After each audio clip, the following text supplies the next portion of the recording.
salaamaaleykum waa askan wi salaamaaleykum waa diaspora maa ngi tudd Cheikh Nassi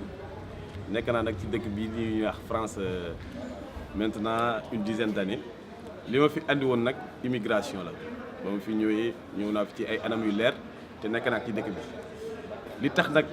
ba bëgg a présenter wu pour nekk député li ko waral mooy gis coono yi nga xam ne immigré dañ koy am muy immigré muy ñi nga xam ne fii lañ juddoo. donc ci sama gis-gis am na yu bëri yoo xam ne fii créé naa ko fii ci France ba mu fi yegsee maanaam créé naa ko benn groupe bu ñu naan Sénégalais de l'extérieur qui compte plus de 12 000 membres. Aussi je suis président d'une association bu ñu naan Sunu Action buy jàppale tamit xale yi nga xam ne ñu ngi taalibe yi li tax ma bëgg a tamit présenté wu mooy def le tout ba nga xam ne li nga xam ne immigré yi dañ ko am comme problème maanaam li ñuy jàmbat ñu mun ci andi saafara. te saafara googu nag leen nag moo koy andi mooy ñu mën a jàppale immigré yi ba nga xam ne lépp loo xam ne seen problème la rek mu nekk loo xam ne dañ koy saafara ci lu mu gën a gaawee maanaam ci wàllum liggéey ci wàllum tamit ni ñuy delloo dëkk ba nan la ñuy def ba am fa ay kër nan la ñuy def ba seen projet yi tam di antu def le tout ba nga xam ne immigré dootul nekkati benn problème mais day nekk solution boo xam ne nit ku nekk di nga ci gis sa bopp donc nag maa ngi sàkku nag ngeen votel ma le 30 juillet Inch'Allah Rabbi sen doom sen xarit Cheikh Nassi merci. Assalamu alaikum, bonjour chers compatriotes, chers concitoyens et chers électeurs. Je m'appelle Bouba Benjeloun, j'ai 60 ans, je suis arrivé en France depuis 1977, je suis marié, j'ai 3 enfants, je suis ingénieur et chef d'entreprise. J'ai participé au mouvement associatif sénégalais en France depuis 1977. J'étais membre de l'ASF, l'Association des étudiants sénégalais de France, de la FEANF, la Fédération des étudiants d'Afrique noire. Et en même temps, j'ai fondé pas mal d'associations ici et je suis moi-même membre associatif. Alors, les principales associations dans lesquelles je suis représenté, c'est le Forum Respublica, la Fédération des Sénégalais de la diaspora, l'Assemblée des Sénégalais de l'extérieur, ainsi que beaucoup de mouvements citoyens. Pourquoi je me présente aujourd'hui en tant que député de la diaspora? Essentiellement, cela se fonde sur 2 points.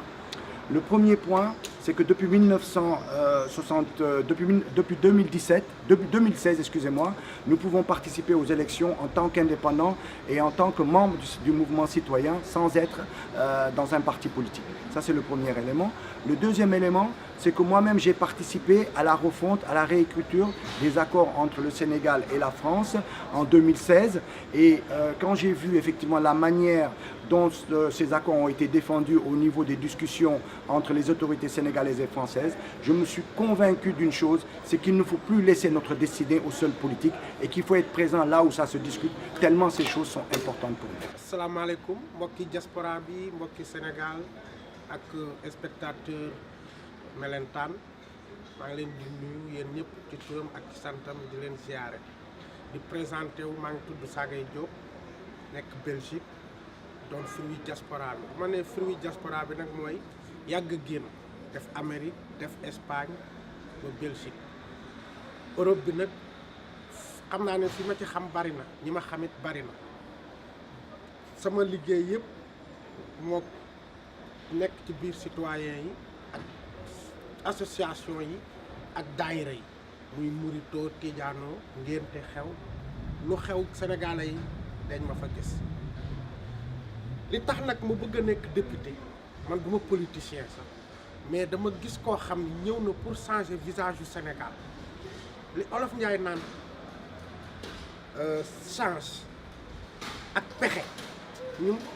ndawi askan wi suñu alternative ni ñu koy waxee ci olof pexe pour Sénégal nekk leneen moo tax ma ñëw ci politique ànd ak ndawi askan wi war a nekk député diaspora lan mooy député mooy ndaw loo xam ni population bi ñoo ko yebal yónni ko mu war a dox ay soxlaam jàmbaral ko ñëw di ko wax lam fa jële ak lam ko fa bañal ak lam ko fa nangul li jariñ réew bis bu ñu ma defee député diaspora dinaa fa nekkal diaspora bi ak population Sénégal bi ñu xam ne am na député bi ñu doon xaar ci assemblée nationale ndax député war na mën a saytu li nekk ci réew mi mais xaalisu réew mi li ñuy wote fi ñu koy dugal nañ lañ ko fa dugale ak naka lañ ko dépensé ak lépp yooyu population bi war ko xam parce que tam bu nee population bi du nit ñi nekk ci bureau yi rek sàmmkat yi baykat yi rëbbkat yi nappkat yi ñëpp ñu ngi ci biir artisan yi sax ñu ngi ci biir loolu lépp nag dama bëgg ñun waa député diaspora ñooy ñi nga xam ne bi ñooy bu ñu ñëwee ñoo koy indi ci 13e législature bi ndax nag